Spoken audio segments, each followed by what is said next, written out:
I was the first woman to be inside the school whom they knew to be a Muslim, but they couldn't wrap their heads around someone who was not wearing a scarf, who did not practice Islam. And I wanted to, really focus on studies, academics, education, and my purpose of being here. I knew that I am the ambassador to TFI right now, and I need to pitch in Teach for India because it was the first day intervention school. So I did give in to a lot of their requests, and I wore a headscarf. I made sure that I respect their tradition and their culture.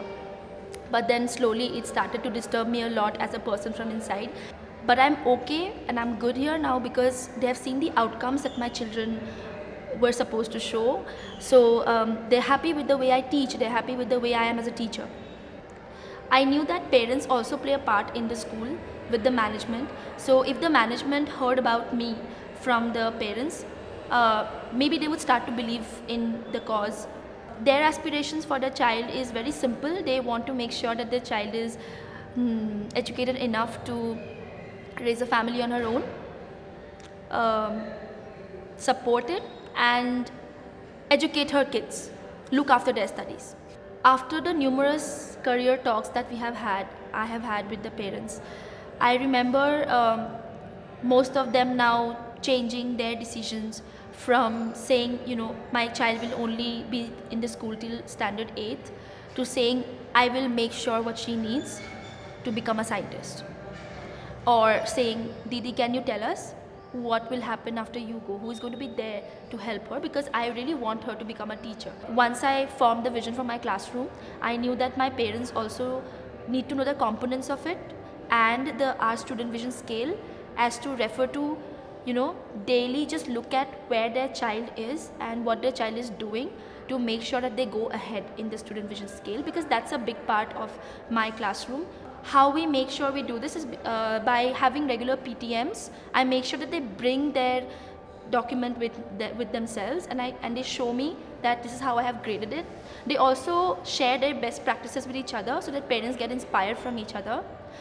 Why I'm doing all this is because I want the community to be sustainable, because the fellows keep going and coming, but it's the community that will really uphold the child, and that's where the child comes from. The first time when I entered my classroom, I remember there was absolutely no conversation happening between the children. The first thing I wanted to do was to bring in a sense of warmth and belonging, and I wanted the classroom to feel like a family. I wanted them to fall in love with the idea of studying, with the idea of education, with the idea of coming to school, and after all, they're children and they look pretty suppressed to me.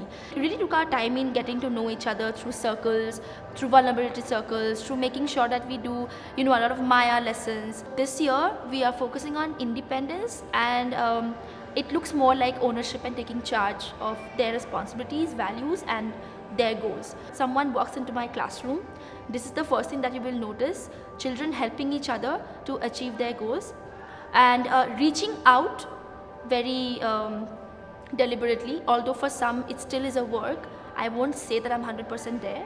My children understand that I am here because I demand excellence from them and I believe in them. So at no point will they say that they can't. Apart from the various experiences that they have had outside, as they have taken sessions in an HM conference, they have been in a part of the opening ceremony at Riverside. All these are definitely very solid experiences which they come back and debrief and are not lost on them. But again, I believe that as a teacher, within my limited means, what I could do was bring the world to the classroom. Various contents like food, because that is something I really strategically chosen, because they're very contained in their own food habits. For them, someone eating pork would be a taboo. I think those are certain things that I tackled with. I made sure that they are habituated with new things and they are not very intimidated with people or with culture. I think vision is the mother of change in my classroom, I guess, right now, because everything from my lesson plans to their actions to going on a school trip what we do is first we link it to the vision, we see where in the vision does it fit, and then we try to work on it. There's this child in my class, Arzu. She's really challenged me. When I first came inside the classroom, she was the child whom everybody abandoned and who said she's not going to be able to do anything. Just leave her alone and work on the other kids whom you have a chance to work with. There was a lot of going back and forth with her.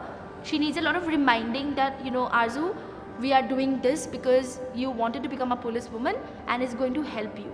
That is one, and keeping her accountable. So she loves to sit with a person who is actually very good academically. After knowing that she does not comprehend a lot of things, she still, will stand up and try to answer. So I think she has taught me that there is grit, there is leadership in each one of them. Her mother is like a role model to her, and but her mother is not very invested in teaching her or in her studies. So Project Arzu is to, my aim after the fellowship is to start off with this as my own project, and I want to first work with this school and the mothers in this community to empower them so that they can take charge of their child's academics and their values. I think parent LCs are going to be a great way to build collaboration with parents and really get them on the same page, because they are a major stakeholder. So we want to set it up and get it running right after the EOI, and we are planning the same with Priyanka, the 16er. So Viraj and I, we have been working together. Like when we had PTMs, we would always work together to first model it out, and then we would chalk our strategies out together. So that was a big part of it. Then just informing each other about our unit plans and what we are doing for the next unit.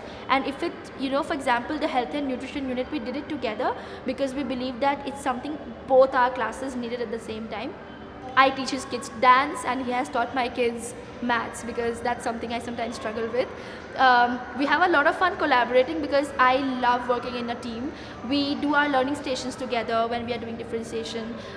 We attend to each of our kids, and we just know each other's kids, and we know which one is struggling, which one needs more attention, which one is better off on their own. And we've been able to keep each other informed that way because we just have been over communicating a lot through the last 2 years. We know each other's struggles and stories, and I think that has been really helpful in realizing outcomes together. So right after my fellowship, I will be working with the selections team as an associate, and I have requested the selection team to put my placement city as Ahmedabad because I want to be here. I want to make sure that the next fellow who's going to join in my classroom has all the information, resources and help that they can get from me for a solid start into their classroom. I also want to make sure that my kids are at a place where they accept a new person and where they remember what we have done and use it to their best of their abilities. Equity is like the spider who is building his own spider web. I think as the more I'm working towards it, the more I'm immersing myself into the attempt of tackling inequity. It just seems to get more and more in front of my eyes. It looks like a big problem when I look at it, when I zoom out, but I think when I zoom in, I see so many people who believe in this cause, who are ready to work with children and with people, who are ready to collaborate, and it's all about us how to invest them